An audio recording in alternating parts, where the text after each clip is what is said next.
ബിസ്മില്ലാ വൽഹംദുലില്ലാ വസല്ലല്ലാഹു അലാ നബിയിനാ മുഹമ്മദിൻ വ ആലിഹി വസഹ്ബിഹി വസല്ലം. അല്ലാഹുമ്മ അല്ലിംനാ മാ യൻഫഉനാ വൻഫഅനാ ബിമാ അല്ലംതനാ വസിദ്നാ ഇൽമൻ യാ കരീം. സൂറത്തുൽ അംബിയാ 85. أعوذ بالله من الشيطان الرجيم.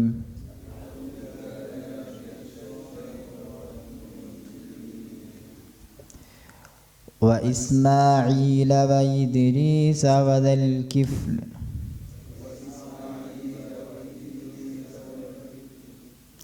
كل من الصابرين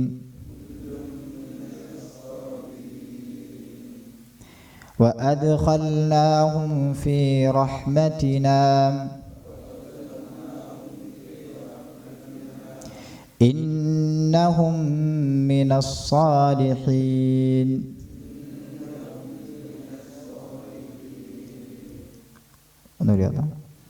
وإسماعيل وإدريس وذا الكفل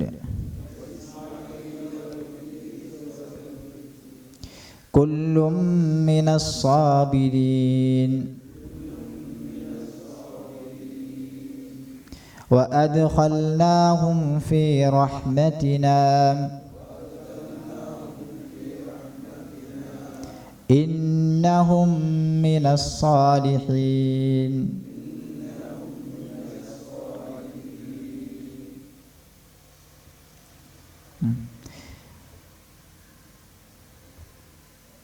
കഴിഞ്ഞ ആയത്തുകളിൽ ഓരോ പ്രവാചകന്മാരിങ്ങനെ പഠിപ്പിച്ചുകൊണ്ടിരിക്കുകയാണ്. റസൂലുള്ളാഹി സ്വല്ലല്ലാഹു അലൈഹി വസല്ലം ഓർമ്മപ്പെടുത്തിക്കൊണ്ടിരിക്കുകയാണ്. അപ്പോൾ ഓരോ പ്രവാചകന്മാരുടെയും ചരിത്രങ്ങൾ, അതിൽ പ്രധാനപ്പെട്ട ഭാഗങ്ങൾ ഇങ്ങനെ പരാമർശിച്ചു പോകുന്ന സന്ദർഭത്തിലാണ് ഈ ആയത്തും വരുന്നത്. കഴിഞ്ഞ ആയത്തുകളിൽ അയ്യൂബ് നബി അലൈഹി സ്വലാത്തു വസ്സലാമയെ കുറിച്ച് നമ്മൾ പറഞ്ഞിരുന്നു. ഈ ആയത്തിൽ ഇസ്മായിൽ നബിയെയും ഇദ്രീസ് നബിയെയും ദൽകിഫൽ നബിയെയും ഒക്കെയാണ് പറയുന്നത്. വ ഇസ്മാഈല, പ്രവാചകരെ ഇസ്മായിൽ നബിയെ ഓർക്കുക. വ ഇദ്രീസ, ഇദ്രീസ് നബിയെയും ഓർക്കുക. വ ദൽകിഫ്ലി, ദുൽകിഫൽ നബിയെയും ഓർക്കുക.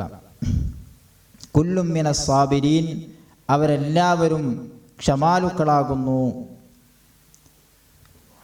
ഇസ്മായിൽ നബി, നമുക്കറിയാം ഇസ്മായിൽ ഇബ്നു ഇബ്രാഹിം, ഇബ്രാഹിം നബിയുടെ മകൻ ഇസ്മായിൽ നബിയാണ് ഇവിടെ ഉദ്ദേശം. പ്രവാചകനായ നബിയാണ് അദ്ദേഹം. വഹുവ വാലിദു അറബിൽ ഹിജാസ്, അറബികളുടെ വാലിദ്, ഉപ്പ എന്ന രീതിയിലാണ് അദ്ദേഹം അറിയപ്പെടുന്നത്. അദ്ദേഹത്തിൽ നിന്നാണ് അറബികളുടെ പരമ്പര തായോട്ട് വരുന്നത്. അതുകൊണ്ട് തന്നെ അദ്ദേഹം അങ്ങനെയാണ് അറിയപ്പെടുന്നത്. നമുക്കറിയാം ഇബ്രാഹിം നബി അലൈഹി സ്വലാത്തു വസ്സലാമക്ക് 2 മക്കളുണ്ട്, ഇസ്മായിൽ നബിയും ഇസ്ഹാഖ് നബിയും. ഇസ്മായിൽ നബിയുടെ പരമ്പരയിലാണ് അറബികൾ വരുന്നത്. ഇസ്ഹാഖ് നബിയുടെ പരമ്പരയിൽ ബനു ഇസ്രായേൽ ഗോത്രങ്ങൾ അങ്ങനെ പോകുന്നുണ്ട്.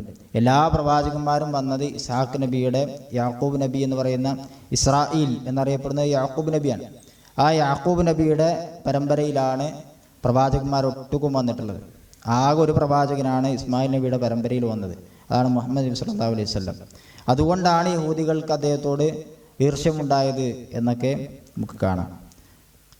അപ്പോൾ ഇവിടെ അള്ളാഹു സുബ്ഹാനഹു വ തആല ഓർമ്മപ്പെടുന്നത് ഇസ്മായിൽ നബിയാണ്. അപ്പോൾ അദ്ദേഹം വാലിദു അറബിൽ ഹിജാസ്, അറബികളുടെ ഉപ്പ എന്ന രീതിയിൽ അദ്ദേഹം, രക്ഷിതാവ് എന്ന രീതിയിൽ അദ്ദേഹം അറിയപ്പെടുന്നു. സൂറത്ത് മറിയമിൽ കാണാം എന്താണ് ഇസ്മായിൽ നബിയെ കുറിച്ച് ഓർക്കേണ്ടത്. സൂറത്ത് മറിയമിലെ 54-ാമത്തെ വചനത്തിൽ കാണാം വദ്കുർ ഫിൽ കിതാബി ഇസ്മായിൽ, പ്രവാചകരെ ഇസ്മായിൽ നബിയെ കിതാബിൽ ഓർക്കുക.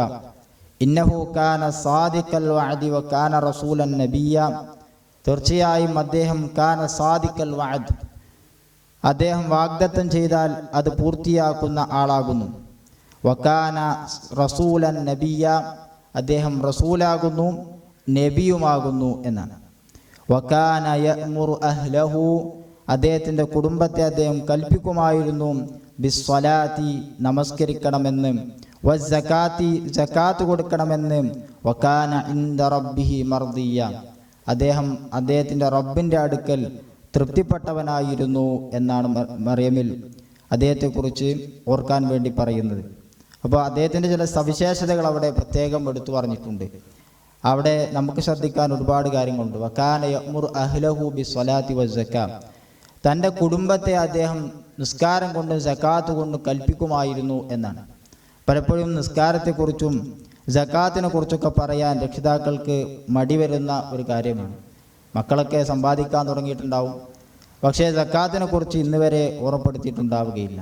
ചെറുപ്പത്തിലെന്നോ നിസ്കാരത്തെക്കുറിച്ച് പറഞ്ഞതായിരിക്കും, പിന്നെ നമ്മളൊക്കെ അത് വിട്ടുപോയിട്ടുണ്ടാവും. പക്ഷേ അദ്ദേഹം വകാന യഅ്മുറു അഹ്ലഹു, അദ്ദേഹത്തിൻ്റെ കുടുംബത്തെ അദ്ദേഹം കൽപ്പിക്കുമായിരുന്നു എന്നാണ്. അപ്പോൾ ആ നിലക്ക് അദ്ദേഹം ചെയ്തിരുന്നു.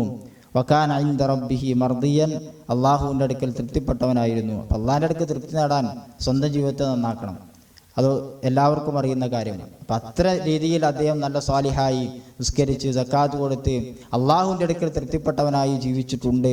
അതോടൊപ്പം തന്നെ തൻ്റെ കുടുംബത്തെയും ആ നിലക്ക് വളർത്താൻ വേണ്ടി അദ്ദേഹം ശ്രദ്ധിച്ചിട്ടുണ്ട് എന്നാണ് അവിടെ പരാമർശിക്കുന്നത്. അതിന് മുമ്പത്തായിട്ട് പറഞ്ഞ സ്വാദിഖുൽ വഅദ്, വാഗ്ദത്തം കൊടുത്താൽ അത് കൃത്യമായി പാലിക്കുന്നവനാകുന്നു എന്നാണ്.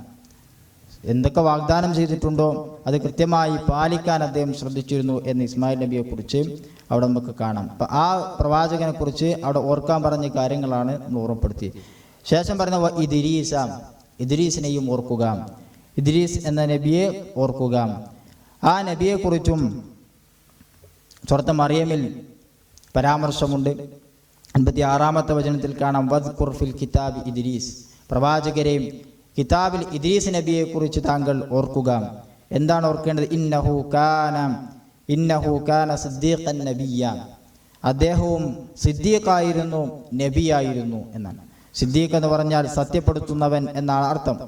അപ്പോൾ അള്ളാഹു സുബ്ഹാനഹു വ തആല ഇറക്കിയ എല്ലാ കാര്യങ്ങളെക്കുറിച്ചും സത്യപ്പെടുത്തുകയും അത് ആളുകൾക്ക് കൃത്യമായി എത്തിച്ചു കൊടുക്കുകയും ചെയ്ത ആളായിരുന്നു ഇദ്രീസ് നബി എന്നാണ് അവിടെ പരാമർശം.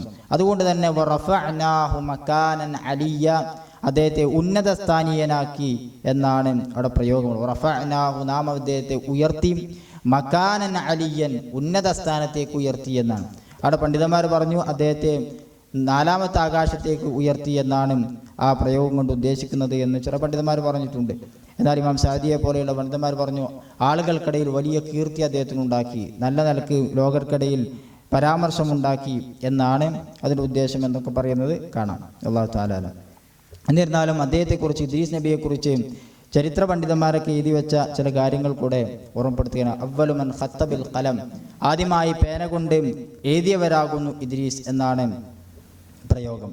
അവ്വലു മൻ നദറ ഫി ഇൽമി നുജൂമി വൽ ഹിസാബ്, കണക്കിനെ കുറിച്ചും അതുപോലെ തന്നെ ജ്യോതിശാസ്ത്രത്തെക്കുറിച്ചൊക്കെ അറിയുന്ന ആളായിരുന്നു അദ്ദേഹം.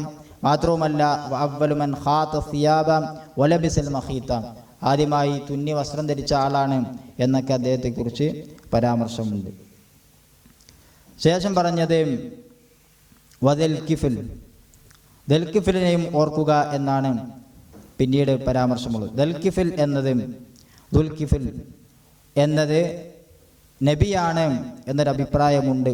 അതെല്ലാം ഇന്നമാ കാന റജുലൻ സാലിഹൻ, സാലിഹായ മനുഷ്യനായിരുന്നു. വാ കാന മലിക്കൻ ആദിലൻ, അതല്ല ആദിലായ ഒരു രാജാവായിരുന്നു. വഹക്കമൻ മുഖ്സിതൻ, അതിൽ നല്ലൊരു വിധികർത്താവായിരുന്നു എന്നൊക്കെ പരാമർശങ്ങൾ കാണാം. എന്നിരുന്നാലും ഇബ്നു കസീർ റഹ്മത്തുള്ളാഹിലേക്ക് പറഞ്ഞതുപോലെ പ്രവാചകന്മാർ, നബിമാരങ്ങനെ എണ്ണിയപ്പോൾ അതിൻ്റെ കൂടെയാണല്ലോ അദ്ദേഹത്തെ എണ്ണിയത്. അതുകൊണ്ട് തന്നെ അദ്ദേഹവും ആ സിയാക്കിൽ, ആ സന്ദർഭത്തിൽ മനസ്സിലാക്കാൻ കഴിയുന്നത് അദ്ദേഹം പ്രവാചകനാണ്, അംബിയായിൽപ്പെട്ടതാണ് എന്നാകുന്നു എന്ന് അദ്ദേഹം പറയുന്നുണ്ട്. അതാണ് കുറച്ചുകൂടെയൊക്കെ നമുക്കും നന്നായി തോന്നുന്നത്. അല്ലാഹു തആല അലം. ഈ നബിമാരെയൊക്കെ അല്ലാഹു സുബ്ഹാനഹു വ തആല പറഞ്ഞിട്ട് ആയത്തിൻ്റെ അവസാനത്തിൽ കൊടുക്കുകയാണ്, കുല്ലും മിനസ് സാബിരീൻ, എല്ലാവരും ക്ഷമാലുക്കളാകുന്നു എന്നാണ്. അപ്പം അല്ലാഹു സുബ്ഹാനഹു വ തആല ഇവരെയൊക്കെ കുറിച്ച് പറഞ്ഞ ഒരു വാചകമാണ് സ്വബർ, ക്ഷമ. ഏറ്റവും പ്രധാനപ്പെട്ട ഒരു വിശേഷണമാകുന്നു അത് എന്നാണ്. ക്ഷമ എന്ന് പറഞ്ഞാൽ ഹബ്സുൻ നഫ്സി വമൻഉഹ, സ്വന്തത്തിൻ്റെ നഫ്സിനെ നമ്മളെ പിടിച്ചു വെക്കുക എന്നതാണ്. നമ്മുടെ പ്രകൃതിപരമായി നമ്മുടെ ഒരു ചായ്വ് പലപ്പോഴും തിന്മകളോടായിരിക്കും. അതല്ലെങ്കിൽ വേണ്ടാവൃത്തികളോടായിരിക്കും, മോശപ്പെട്ട കാര്യങ്ങളോടായിരിക്കും. അതിൽ നിന്നൊക്കെ പിടിച്ചു വെച്ച് അള്ളാഹുവിൻ്റെ തൃപ്തിയിലേക്ക് കൊണ്ടുവരിക എന്നതാണ് സബർ കൊണ്ട് ഉദ്ദേശിക്കുന്നത്. അതിൽ 3 തരം സബറുണ്ട് എന്ന് പണ്ഡിതന്മാരൊക്കെ വിശദീകരിക്കുന്ന കാണാം. അസ്സബ്റു അലാ ത്വാഅത്തില്ല, അള്ളാഹ്ക്ക് ഇബാദത്ത് ചെയ്യാൻ സബറുവാണെന്ന്. ഒരു ഓത്ത് കുറച്ചൊന്ന് കൂടിപ്പോകുമ്പോഴേക്ക് നമുക്ക് ആ നിലക്ക് ക്ഷമിക്കാൻ കഴിയാത്തൊരവസ്ഥയുണ്ട് എങ്കിൽ അവിടെ നമുക്ക് ത്വാഅത്തിൽ സബർ കുറച്ച് കുറവാണ് എന്നാണ് മനസ്സിലാക്കേണ്ടത്. അതുപോലെ തന്നെ കുറച്ചധികം നിസ്കരിക്കാൻ നമുക്ക് കഴിയുന്നില്ല എങ്കിൽ, അതല്ല എങ്കിൽ കൃത്യമായി സമയം പാലിച്ചുകൊണ്ട് നിസ്കരിക്കാൻ നമുക്ക് ബുദ്ധിമുട്ട് തോന്നുന്നുവെങ്കിൽ അവിടെയൊക്കെ സബറിൽ കുറച്ച് കുറവുണ്ട് എന്നാണ് നമ്മൾ മനസ്സിലാക്കേണ്ടത്. അള്ളാഹുവിന് ഇബാദത്ത് ചെയ്യാൻ സബർ കുറവാണ് എന്ന് നമുക്ക് മനസ്സിലാക്കുന്നത്. ത്വാഅത്ത്, അള്ളാഹുവിന് ഇബാദത്ത് ചെയ്യാനുള്ള സബർ, ക്ഷമ, അത് പ്രധാനമാണ്. അതുപോലെ തന്നെ സബറു അൻ മഅസിയത്തില്ല, അള്ളാഹുവിന് തെറ്റ് ചെയ്യാതിരിക്കാൻ ക്ഷമ.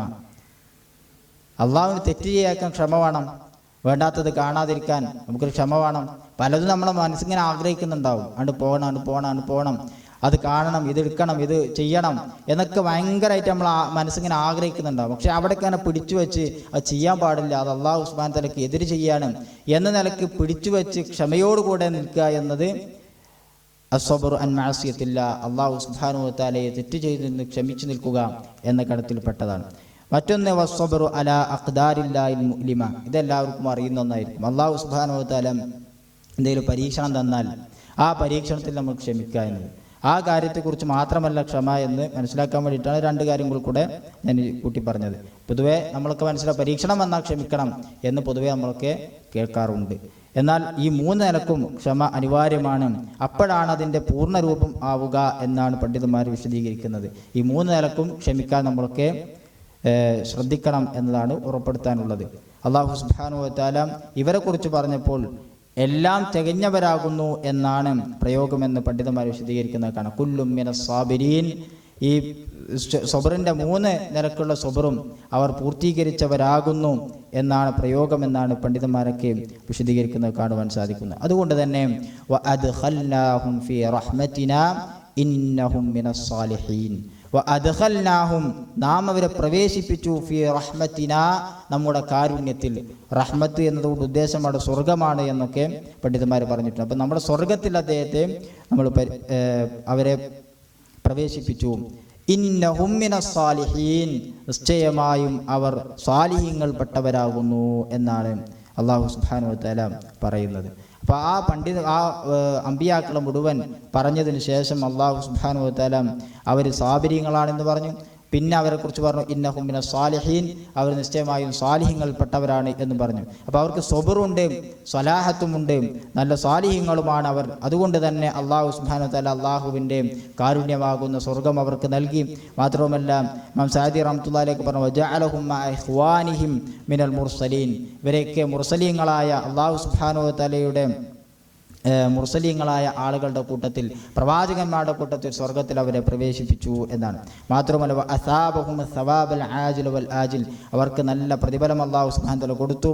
അവർക്കിനി പ്രതിഫലം കിട്ടിയിട്ടില്ലെങ്കിൽ പോലും ലോകർക്കിടയിൽ അല്ലാഹു സുബ്ഹാനഹു വ തആല അവരുടെ കീർത്തി അത് ഏറ്റവും ഉന്നതമാക്കി. അതവർക്ക് ഈ ലോകത്ത് അല്ലാഹു സുബ്ഹാനഹു വ തആല കൊടുത്ത സവാബാകുന്നു എന്നൊക്കെ പണ്ഡിതന്മാർ പറയുന്നത് കാണാൻ കഴിയും. മാത്രവുമല്ല അവരെയൊക്കെ ആളുകൾ ഓർക്കുന്നത് നല്ലതിൻ്റെ പേരിലാകുന്നു, ചീത്തതിൻ്റെ പേരിലല്ല അവരെയൊന്നും ഓർക്കുന്നത്. എല്ലാവരെയും ഓർക്കുന്നത് ഏറ്റവും നല്ല കാര്യങ്ങൾ പറഞ്ഞുകൊണ്ടാണ്. അത് തന്നെ അല്ലാഹു സുബ്ഹാനഹു വ തആല കൊടുത്ത ഏറ്റവും പ്രധാനപ്പെട്ട ഒരു നിഅമത്താകുന്നു, അനുഗ്രഹമാകുന്നു എന്നൊക്കെ പണ്ഡിതന്മാർ വിശദീകരിക്കുന്നത് കാണുവാൻ സാധിക്കും. സൂറത്ത് മറിയമിൽ 58-ാമത്തെ വചനത്തിൽ ഇവരെക്കുറിച്ച് പറഞ്ഞു. പ്രവാചകന്മാരെങ്ങനെ എണ്ണി പറയുന്നതിൻ്റെ അവസാനത്തിൽ പറഞ്ഞു ഉലായിക്കല്ലദീന അൻഅമല്ലാഹു അലൈഹിം മിനൻ നബിയ്യീൻ, ഇവരൊക്കെ അല്ലാഹു സുബ്ഹാനഹു വ തആല നിഅമത്ത് കൊടുത്ത അനുഗ്രഹിച്ച നബിമാരാകുന്നു. മിൻ ദുർരിയത്തി ആദമ വമിമ്മൻ ഹമൽനാ മഅ നൂഹിൻ വമിൻ ദുർരിയത്തി ഇബ്രാഹീമ വ ഇസ്രാഈല വമിമ്മൻ ഹദൈനാ വജ്തബൈനാ ഇദാ തുത്ല അലൈഹിം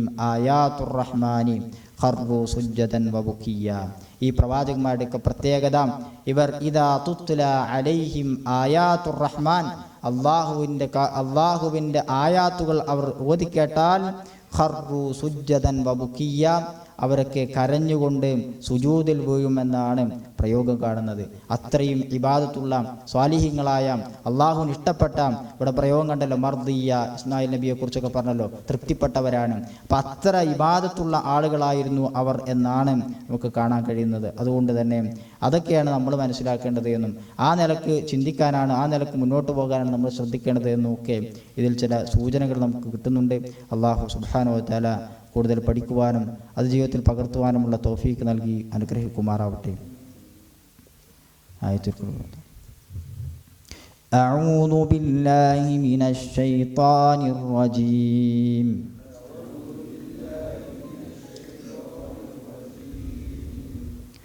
وإسماعيل وإدريس وذا الكفل كل من الصابرين وأدخلناهم في رحمتنا إنهم من الصالحين. هذا والله أعلم. صلى الله على نبينا محمد وآله وصحبه وسلم. سبحانك اللهم وبحمدك أشهد أن لا إله إلا أنت أستغفرك وأتوب إليك. السلام عليكم ورحمة الله وبركاته.